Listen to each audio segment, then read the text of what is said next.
जय Hind defence lovers. आज की टॉप हेडलाइंस कुछ इस प्रकार है। डीआरडीओ ने सफलतापूर्वक टेस्ट फायर करी यूएवी लॉन्च मिसाइल। भारत के चीफ ऑफ डिफेंस स्टाफ ने कंफर्म किया कि ऑपरेशन सिंदूर अभी भी है जारी। कावेरी इंजन के 2 परियोजनाओं को मिली है भारत सरकार से मंजूरी। भारतीय वायुसेना के लिए 60 5th जनरेशन फाइटर्स का इंपोर्ट और भारतीय सेना को मिलेगी नई फायर कंट्रोल रडार्स।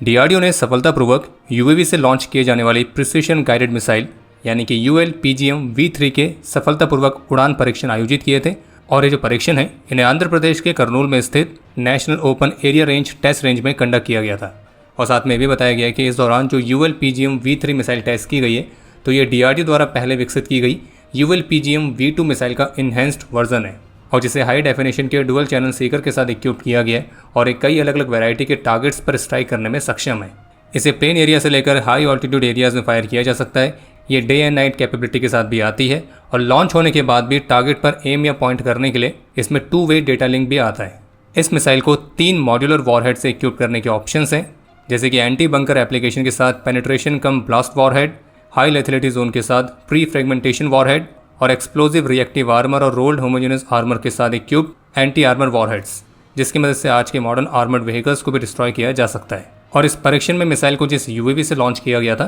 तो उसे भारत के ही startup new space research technologies ने विकसित किया है। और जो डीआरडीओ है वो अन्य इंडियन कंपनीज द्वारा बनाए गए लॉन्ग रेंज के हाई एंड्योरेंस वाले यूएवीज के साथ भी अपने इस ULPGM वेपन्स के इंटीग्रेशन पर सक्रिय रूप से काम कर रही है। और जानकारी के लिए आपको बता दें कि जो ULPGM मिसाइल है तो इसको बनाने में 95% तक के स्वदेशी कंटेंट का इस्तेमाल किया गया है। बाकी V2 और V3 मिसाइल इन दोनों की अगर रेंज की बात की जाए तो वो तो केवल 4 किलोमीटर ही है, लेकिन जो मेन डिफरेंस है वो है इनके द्वारा कैरी किए जाने वाले वॉरहेड्स, इनके डेटा लिंक्स, इनके कंट्रोल सर्फेसेस, इनका वेट और वो UAVs जिनके द्वारा ये मिसाइल कैरी की जा रही है। बाकी ये जो मिसाइल है ये soft skin targets, vehicles, bunkers, tanks, Windows, fast moving targets, तो इस तरह के अलग अलग थ्रेट्स को डिफीट करने में सक्षम है।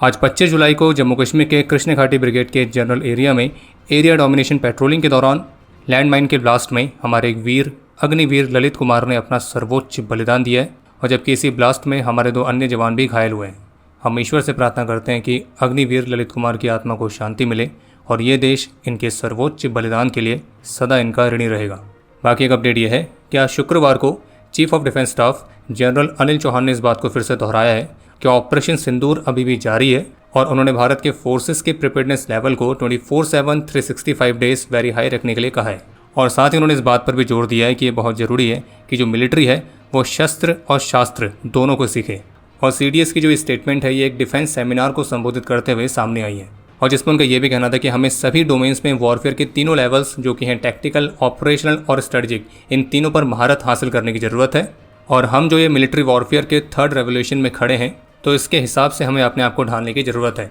और इसके साथ उन्होंने इस बात पर भी जोर दिया कि भविष्य में मिलिट्री को इंफॉर्मेशन वॉरियर्स, टेक्नोलॉजी वॉरियर्स और स्कॉलर वॉरियर्स की भी ज़रूरत पड़ेगी और इसलिए भविष्य के जो सोल्जर्स होंगे उनके पास इन्फो, टेक और स्कॉलर वॉरियर्स इन तीनों का मिक्सचर होना चाहिए। इसके अलावा एक अपडेट यह है कि ऑपरेशन सिंदूर में एक बहुत बड़ी नाकामी झेलने के बाद जो पाकिस्तान का एंटी इंडिया प्रोपेगेंडा है वो अभी भी लगातार जारी है और एक बार फिर से pro Pakistani social media accounts के माध्यम से कुछ सैटेलाइट इमेजेस को शेयर किया जा रहा है और उनके साथ ये क्लेम किया जा रहा है कि ये इमेज उधमपुर एयरबेस की है और जिसमें वो ये दिखाने का प्रयास कर रहे हैं कि ये उधमपुर एयरबेस पर ऑपरेशन सिंदूर के दौरान पाकिस्तानी स्ट्राइक्स के एविडेंस हैं। तो आपको स्पष्ट कर दें कि पहला तो ये कि जो सैटेलाइट इमेज दिखाई जा रही है वो उधमपुर की नहीं बल्कि पठानकोट एयरबेस की है और वो अभी की नहीं है बल्कि 2016 की है और वो भी तब की जब उस समय ऑन साइट कंस्ट्रक्शन चल रहा था और ये भारत और पाकिस्तान की रिसेंट कॉन्फ्लिक्ट की किसी भी स्ट्राइक से संबंधित है ही नहीं।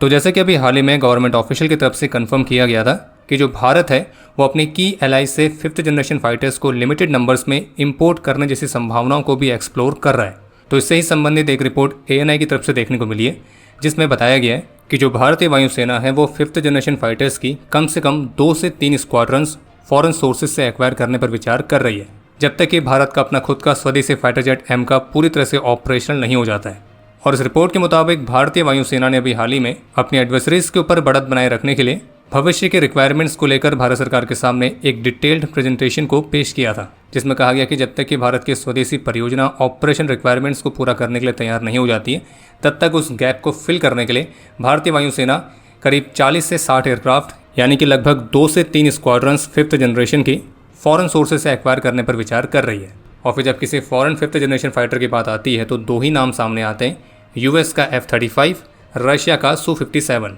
हालांकि इस रिपोर्ट में इस बात को लेकर भी कंफर्म किया गया है कि 5th जनरेशन फाइटर जेट्स वाले मामले में भारत सरकार की तरफ से अभी तक फिलहाल कोई भी निर्णय नहीं लिया गया है, लेकिन इससे संबंधित जो डिस्कशंस हैं वो चल रहे हैं। हालांकि दूसरी कंट्रीज से 5th जनरेशन फाइटर्स को इंपोर्ट करने को लेकर वेटरन्स और मिलिट्री एक्सपर्ट्स की जो राय है वो काफ़ी अलग अलग भी है। कुछ का मानना है कि भारत को इस तरह के इंपोर्ट से बचना चाहिए, जबकि कुछ का मानना है कि भारत को इंपोर्ट करना चाहिए, लेकिन कुछ खास कंडीशंस के साथ। बाकी F-35 और Su-57 दोनों के ही अपने अपने फ़ायदे भी हैं और अपने अपने नुकसान भी हैं। वैसे हम आपसे जानना चाहेंगे कि अगर आपको 3 ऑप्शन दिए जाएं कि आपको Su-57 लेना है, F-35 लेना है या फिर मैक्सिमम नंबर्स में 4.5 प्लस जनरेशन के एयरक्राफ्ट को खरीदना है या बनाना है, तो आप कौन सा ऑप्शन चुनेंगे? अपने आंसर्स कमेंट सेक्शन में शेयर करना ना भूलें।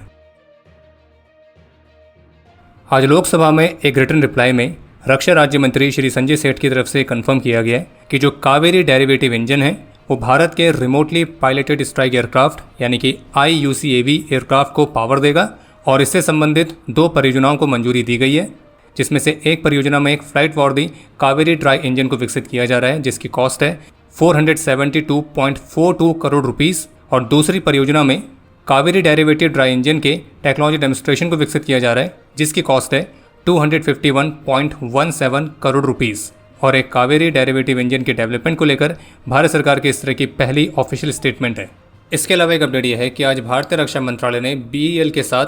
2000 करोड़ रुपीस का कॉन्ट्रैक्ट साइन किया है और इस कॉन्ट्रैक्ट के तहत BEL भारतीय सेना के लिए air defence fire control radars supply करेगी, जिन्हें बाई इंडियन IDDM कैटेगरी के तहत ही बनाया गया है। और ये जो फायर कंट्रोल रडार सप्लाई की जाएंगी तो इनमें 70% का स्वदेशी कंटेंट इस्तेमाल किया जाएगा, जो कि सभी तरह के एयरबॉर्न थ्रेट्स, फिर चाहे वो फाइटर जेट्स हो, अटैक हेलीकॉप्टर्स हो या दुश्मन के ड्रोन्स हो, तो उन सभी को डिटेक्ट करने में सक्षम होगी। आगे बढ़ने से पहले आपको सूचित कर दें कि Squadron.in पर कारगिल विजय दिवस स्पेशल सेल चल रही है, जिसमें आप विजय कूपन कोड के साथ स्पेशल डिस्काउंट में कारगिल से इंस्पायर्ड मर्चेंडाइज को बाय कर सकते हैं। तो Squadron.in पर जाकर नए डिज़ाइंस को चेकआउट करना ना भूलें, लिंक डिस्क्रिप्शन में दिया गया है।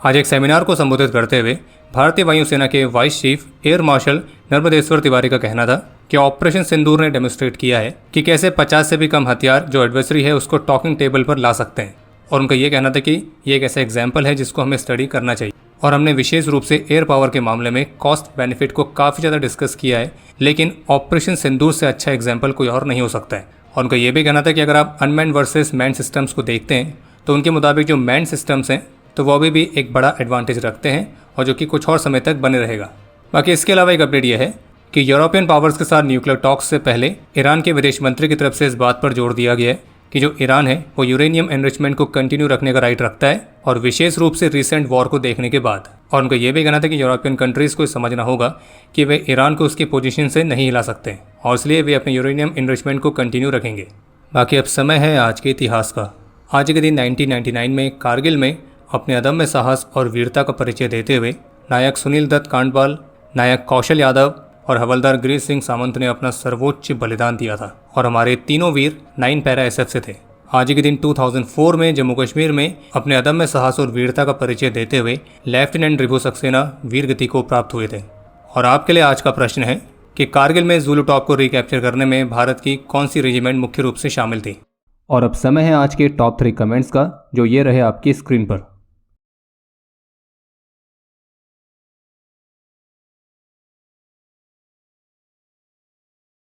उम्मीद है आपको आज का एपिसोड पसंद आया होगा। पसंद आया तो वीडियो को लाइक करना ना भूलें। आपके कोई भी सुझाव या सवाल हो तो उसके लिए कमेंट सेक्शन ओपन है। और अगर आप डिफेंस रिलेटेड और भी एक्सक्लूसिव कंटेंट में दिलचस्पी रखते हैं तो आज ही प्ले स्टोर से डिफेंस स्क्वाड की सुपर ऐप को डाउनलोड करना ना भूलें। और अगर आप चैनल पर पहली बार आए हैं तो Squadron.in पे जाके हमारे नए डिज़ाइंस को भी चेकआउट जरूर करें। बाकी जल्द मिलेंगे नए एपिसोड के साथ। तब तक के लिए जय हिंद, जय भारत।